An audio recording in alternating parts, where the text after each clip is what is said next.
안녕하십니까. 통일가 19 성약시대 사도행전 참 아버님의 성업을 이루어드리기 위하여 남모르는 정성의 길을 걸어오신 자랑스러운 선배님들의 흔적, 오늘은 김재산 권사님에 대해서 알아보겠습니다. 김재산 순회사님, 민족의 재물이 되어, 이런 제목인데요.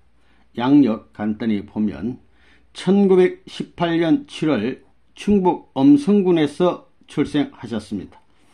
1952년 통일교회에 입교, 1956년 7월 마산교회 개척, 58년 양산교회 개척, 60년 경남지구 순회사, 66년 10월 서울 서대문교회 개척, 68년 전국 순회사로서도 많은 활동을 하시고 이후에 쭉 많은 기도정성 들이시다가 1994년에 성화하셨습니다. 오늘도 사진 몇 커트 보도록 하겠습니다.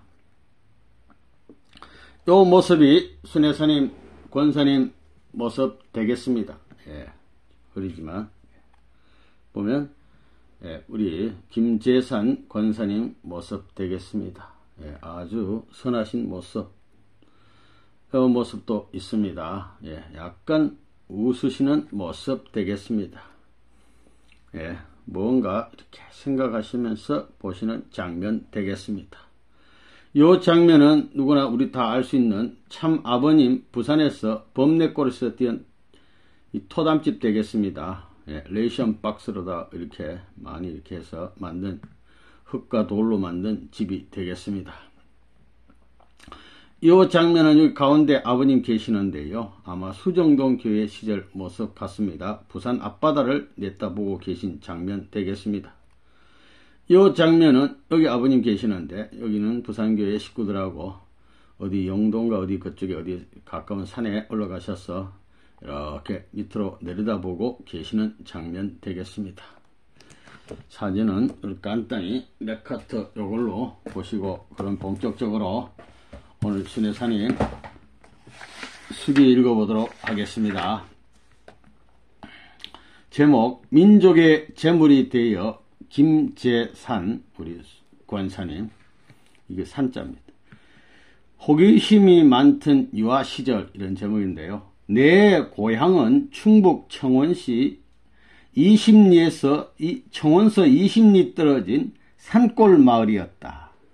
주위에는 산이 많았는데 우리 형제 4남매는 모두 산 이름을 따서 이름을 지었다. 그 중에 제일 높은 산이 제산이었는데 그 산꼭대기에는 큰 바위굴이 있고 거기서 많은 영웅 열사들이 나왔다고 전해오고 있다. 그러니까 거기서 정성을 들여가지고 많은 영웅 열사들이 나왔다 이런 얘기죠. 어머니가 그 바위굴에서 나를 낳는 꿈을 꾸었기 때문에 내가 태어난 뒤 그 산 이름을 따서 제산이라고 지었다 한다. 이름이 아주 좋습니다. 나는 이미 우리 김재산 권사님 어릴 때부터 굉장히 영통하신 것 같습니다. 이미 5살 때 영통을 했기 때문에 하나님의 심정이 체울되었던 것이다.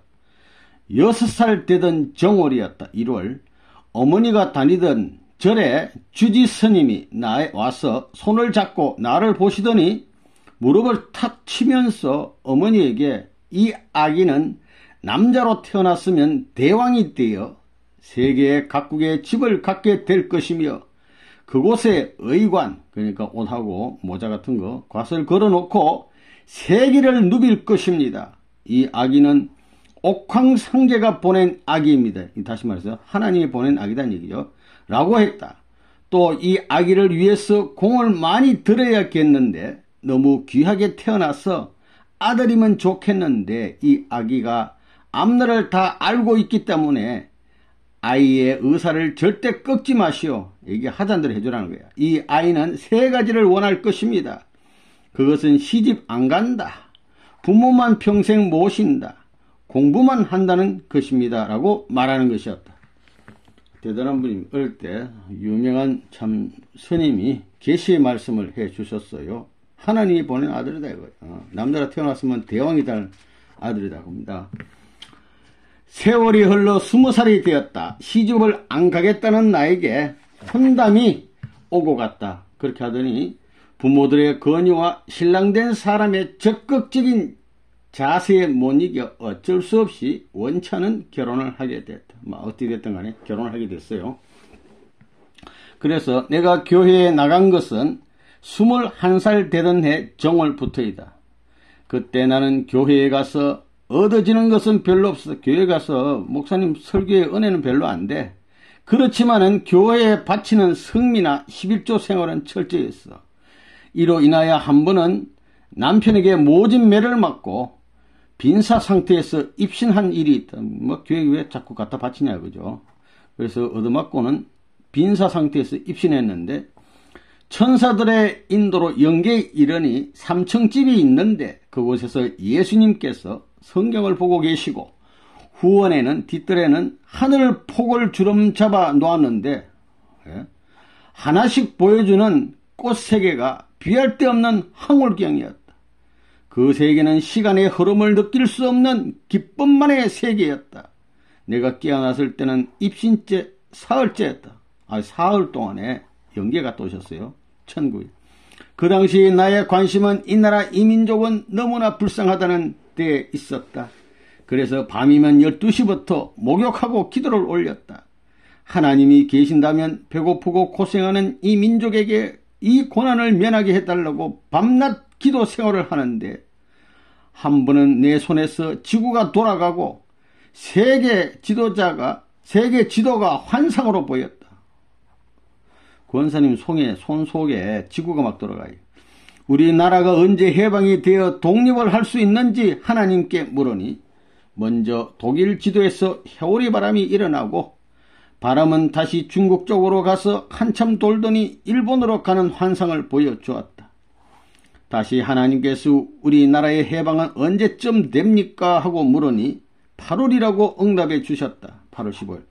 또 우리나라의 임금은 어디서 어떻게 준비되었는지 물으니 동쪽 하늘에서 서광이 서울의 대골로 비추면서 거기에는 눈부신 하얀 구름이 있고 그 밑에는 내가 존경하는 정장로님이 단장을 짓고 대골 안으로 들어가는 것이 보였다. 또 임금이 다른 나라에 있다가 오지만 그분은 한국인이라고 했다. 한국인으로 주님이 온다는 이런 환상을, 어마어마한 환상을 보여주신 거예요.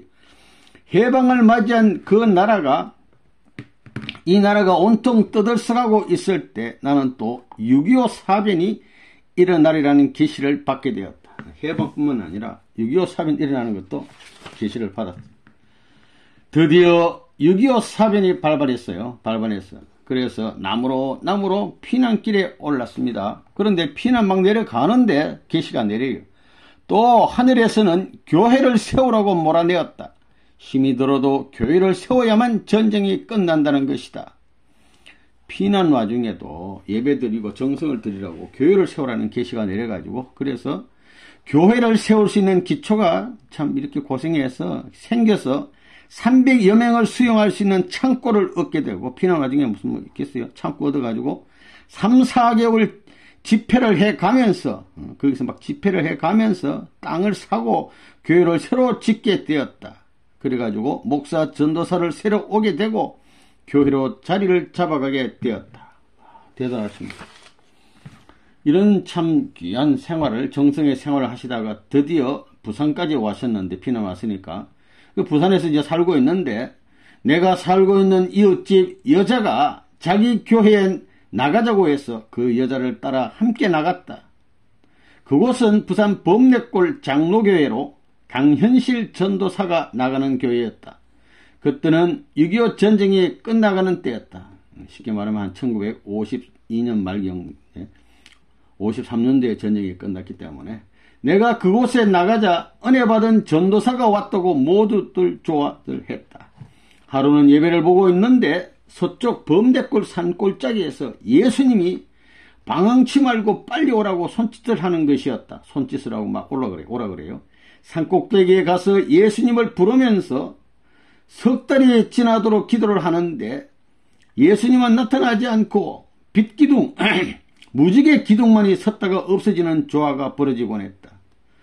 또 하루는 집에서 기도를 하는데 산꼭대기에서 불기둥, 구름기둥이 아니고 무지개 기둥이 서더니만 하늘문이 열리고, 하늘문이 열렸다는 거예요. 천사들이 빗줄을 타고, 밧줄이 아니고 빛의 줄을 타고, 우리 아버님 빛의 하이 고속도로 있듯이 빗줄을 타고 내려와 큰 저울을 들고 보따리 무게를 달기 위해 온다고 했다. 보따리는 바로 태양이었다. 나는 하늘 땅이 생긴 후에 태양은 하나인데 땅에도 태양이 있는가 하는 생각을 했다. 산꼭대기에서 옥수 같은 물이 내려오고 바른 쪽으로 산등성이에 큰 바위가 있는데 그곳에서 물이 뚝뚝 떨어졌다. 막 이런 여러 가지 환상을 막 보는 겁니다. 환상 본 대로 또 찾아가보고 막 그래요. 아침에 그날 새벽에 보여준 것을 찾아가니 기도 중에 본 그대로 물이 내려오고 태양이 놓였던 그 자리에는 오두막집이 하나 있었다. 돌멩이와 항토로 만든 집인데 부엌을 가보니 새가는 없고 살림살이는 하나도 없어. 아궁이에 불을 피운 자리 남자의 흰 신발 하나가 놓여 있을 뿐이었다. 이 아버님이 그 방 안에 딱 신발씩 벗어놓고 계시는데 그걸 몰랐어요. 틀림없이 때 그러지가 아니면 문둥이 집이라고 생각하고 집으로 돌아왔다. 딱 또 하고 이제 들어가야 되는데 예수님이 그 불렀는데도 그걸 모르고 돌아 내려왔어. 그러다가 주일이 되어 교회에서 또 예배를 보는데 역시 산꼭대기에서 방황치 말고 빨리 오라는 예수님의 손짓이 계속되었다. 그런 가운데 강현실 씨가 한 번은 나에게 젊은 부흥사가 있다는데 가보자는 제의를 했다. 그래서 일주일 동안 냉수 목욕과 철야 기도를 하고 따라 나서게 되었다. 강 전도사는 집도 없는 산으로 나를 데리고 갔다. 그곳은 나를 방황치 말고 빨리 오라던 그 산꼭대기였다. 그리고는 내가 이미 가보았던 오두막 집으로 데리고 가는 것이다. 방 안에 들어가니 벽은 비가 새어 얼룩이 졌고 방바닥은 울퉁불퉁하여 엉덩이가 아팠다. 얼마나 울퉁불퉁하면 궁둥이가 아파요. 선생님이라는 분은 때 묻은 흰 명주 두루마리 저고리에 미국 군인이 입던 옷을 걸치고 있었다. 기도를 하고 인사를 하니 그 남자분은 여기는 아무나 오는 곳이 아닌데 어떻게 왔느냐고 물었다. 나는 자리가 너무 초라해서 올 자리가 아닌데 어떻게 왔느냐고 하는가라고 내 색대로 생각했다. 내 식대로. 두 번째 하는 말씀이 조상들의 의로운 공이 많아서 그 후손이 오셨구만 하고 말씀하셨다. 보통 자리가 아니라 공덕이 많은 사람은 오는 자리다는 거예요. 세 번째로 아버지 앞에 받은 선물이 많구먼요 라고 하였다.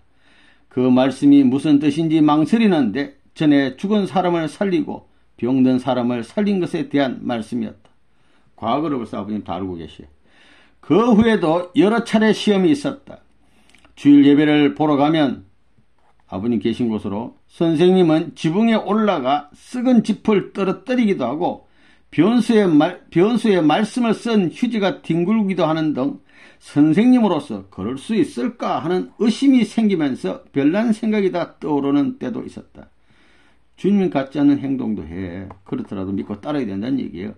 범내골 토담집에서 그렇게 예배를 보면서 지내다가 수정동에 새로 방을 얻어 이사를 가게 되었다. 그곳에서도 얼마를 잊지 못하였다. 아버님 맨날 쫓겨다녀요. 경찰한테, 못된 놈들한테.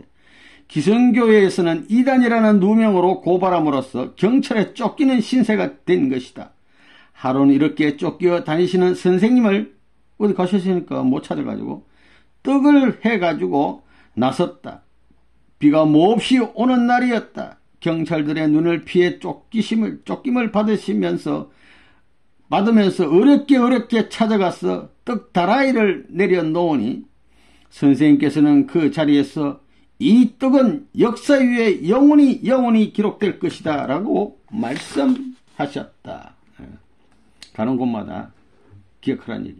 선생님은 쫓겨다니고 나는 선생님을 찾아 밤낮 울면서 기도를 하는데 하루는 하늘에서 성별 생활을 하라는 말씀이 내렸다.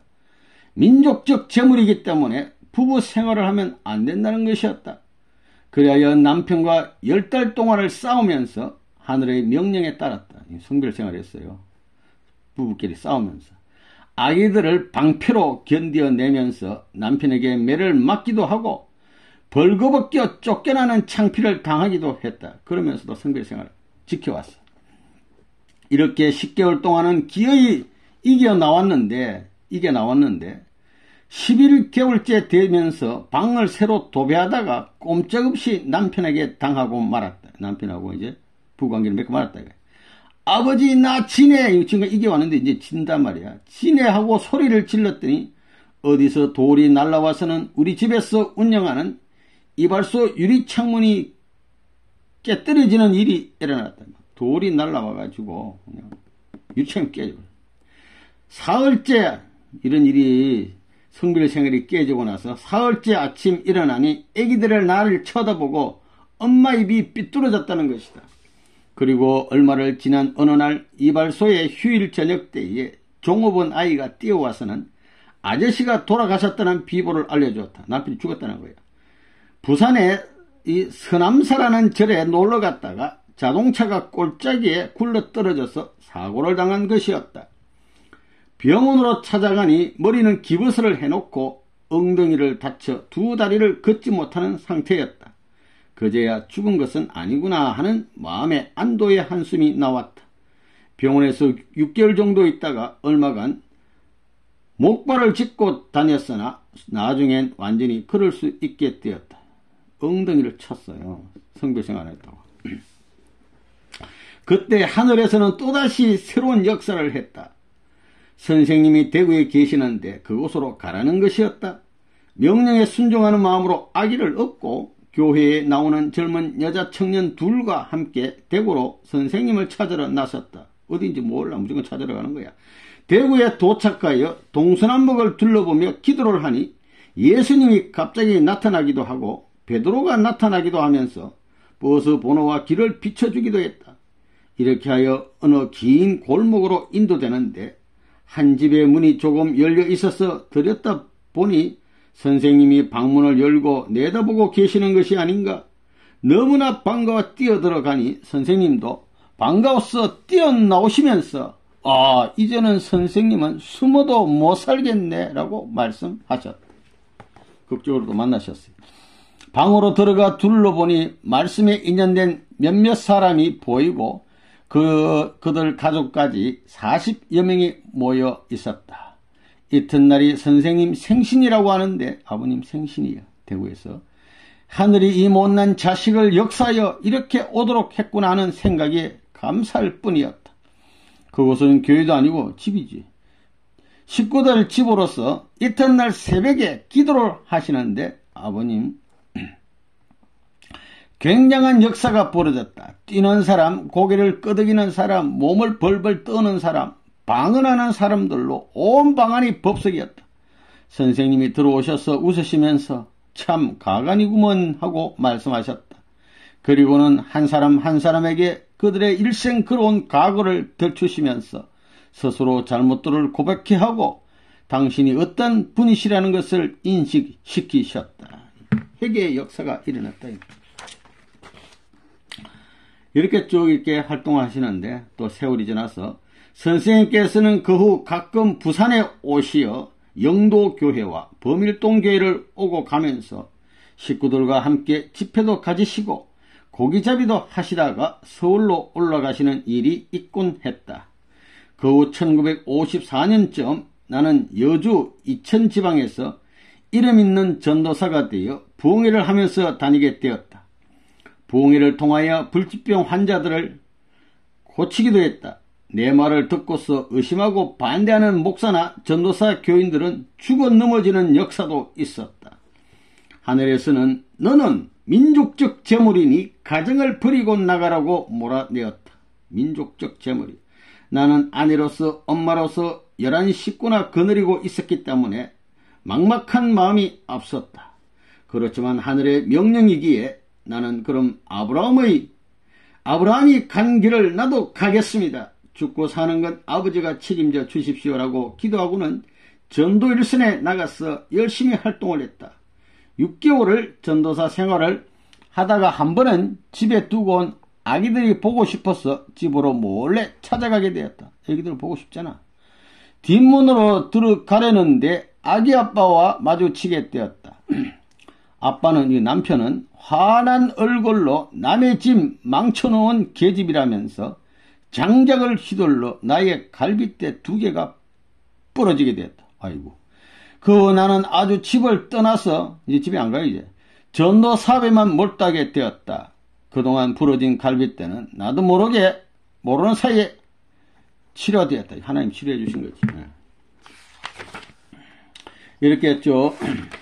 세월이 지나서 이러한 전도 생활로 세월은 흘러 한 번은 선생님이 정해준 태릉 성지에서 기도를 하는데 삼천리 지도가 훤하게 보이면서 하늘은 나에게 선생님 가정을 위하여 기도하지 않으면 선생님께서 세계로 나갈 수 없기 때문에 정성을 들여야 한다고 했다. 그곳은 육군사관학교에서 훈련장을 만든 자리였다. 그런데 하늘은 그곳에 삼천리 지도를 새기라고 했다. 지도선에는 36가정 전나무를 심고 네 기퉁이는 반듯하게 하고 중앙에는 블록으로 입구자 모양으로 쌓고 그 안에 또 입구자를 쌓고 바깥 입구자는 기퉁이에 태극기를 그리고 그 바깥에는 선생님 가족 전나무를 심고 소나무 같은 거 전나무를 심고 맨 중앙에는 선생님 전나무를 심으라는 명령을 했다. 그리하여 청평성지를 다니면서 흰돌, 금종돌을 주워다가 명령대로 만들었다. 환상을 보고 이런 걸 시키는 대로 했다 이거예요. 그렇게 하고는 쭉 기도 정성을 들였다. 그때 한국에서는 선생님을 받아들이지 않았고 기성교인들이 핍박하고 반대했기 때문에 영적으로 보여지는 것이 삼천리 지도 위에 촛불을 켜놓았는데 불이 꺼지는 장면이었다. 또 하늘을 쳐다보니 태양이 있는데 태양이 도끼에 찍혀 둘로 갈라지는 것이었다. 태양이 둘로 갈라져요. 도끼에 찍혀갖고. 아버님 말씀은 태양과 달을 운반해가지고 잔치한다고 합니다. 그래서 내가 하늘나라에 올라가서 도끼를 뽑아 지구 위로 던지니 지구가 꽝 하고 울렸다. 영적으로 움직이는 것이 굉장하였다. 어마어마한 천주를 냈다 보는 이런 환상을 보시고 삼천리 지도 위에 촛불이 꺼지고 태양이 둘로 갈라지는 역사가 벌어졌으니 큰일 났다는 생각으로 대성통곡을 하면서 기도를 올렸다. 야곱이 야복강에서 천사와 싸우던 것은 문제가 아니었다. 사탄과 대항하여 버럭버럭 소리를 지르면서 영적으로 또 실체적으로 싸워 굴복시키는 역사를 했다. 이러한 정성과 역사의 기반 위에서 선생님은 미국으로 떠나셨다. 떠나게 됐다고요. 떠나시면서 칠판에 아버님 강의하다가 말씀하신 것 같아요. 칠판에 태릉 어디에 가면 김재산 권사가 있을 테니 찾아서 전국 순회사로 내보내라는 명령을 하고 가셨다는 것이다. 그래서 협회에서는 일주일 동안을 나를 찾아다니느라가 찾다가 우연히 길가에서 만나 전국 순회사 발령을 하였던 것이다. 전국 순회를 한 달 동안 했다. 그 후에도 나는 태릉 성지를 오고 가면서 선생님과 민족을 위해 기도했고 떡과 음식을 준비하여 사관학교에 가서 훈련생들을 위로하기도 했다. 한 번은 빵과 카스테라를 몇천 개 만들어 사관학교에 갔는데 군목이 군대 목사가 못 받아들이게 하는 역사가 있기도 했다. 그런 놈이 반대예요. 이러한 영적, 육적인 정성과 조건의 기반 위에 선생님은 미국에서 양키 스타디움 집회와 워싱턴 집회에서 승리를 하셨다. 나는 집회 때마다 이미 그 집회의 성패를 훤하게 보고 있었다. 또한 박부희 총재를 원수가 쳐넘기려 하는 역사가 보이는데 그것을 내가 영적으로 쳐넘겨 넘어지는 역사도 벌어졌다. 나는 선생님께서 천성일과 지성일을 선포하시기까지 그곳에서 기도와 정성을 쌓아 올렸다. 그 후 레이건 대통령을 세우는데 선생님이 레이건이 미국 대통령으로 당선되지 않으면 안 될 사람이라고 하여 그를 위하여 300일 기도를 올렸다. 산으로 들어가서 미국의 영들과 싸우는데 힘으로 싸우는 것이 아니라 영과 육의 문제를 가지고 치열한 싸움을 하기도 했다. 참 대단합니다. 마지막으로 그의 당선을 위해서 청평에 가서 특별 기도를 했다. 청평 식구들이 모두 참여하고 수련소 부엌에서 밥하는 아주머니, 일하는 아저씨며 그의 애기들까지 참여했다. 40일간을 기도했다. 놀라운 하늘의 기적은 형용할 길이 없었다. 청평 식구들이 낮에는 모두가 일을 많이 하는 사람들인데 진종일 일에 시달리면서도 밤에는 피곤을 이기며 철야를 하는 역사가 일어났다. 모두가 마음 모아 열심히 기도를 올리는데 영적으로 선생님이 찾아오셨다. 아버님이 오셔서 또 격려해 주시고 일찍이 하늘의 인도를 받고 이 바람 저 바람 핍박 시련을 받으면서 협회 창립 이전 입교한 이래 부산교회에서 전도사 생활을 시작하여 57년 7월 마산교회 개척, 58년 7월 양산교회 개척을 했고 60년대는 경남지구 순회사 생활, 66년 10월 서대문교회 개척, 68년 전국순회사 등의 공적 생활과 기도 생활로 일관해 온 나의 생애를 되돌아보면서 나는 날마다 정성의 부족함을 느끼지 않을 수 없다. 계속 정성들이. 승리한 아버지 앞에 자녀들이 원리적 섭리의 프로를 맞춰드리지 못하여 오늘의 어려움들을 겪고 계시니 자식으로서 진정 부끄러울 뿐이다.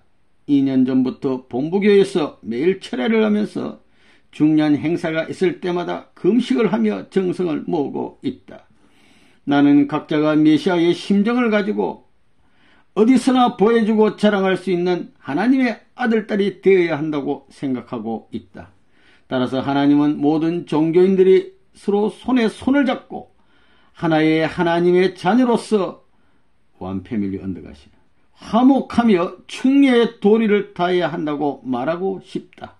그래서 나는 오늘도 변함없는 정성의 정성의 탑을 온 밤을 세우며 쌓아 올린다.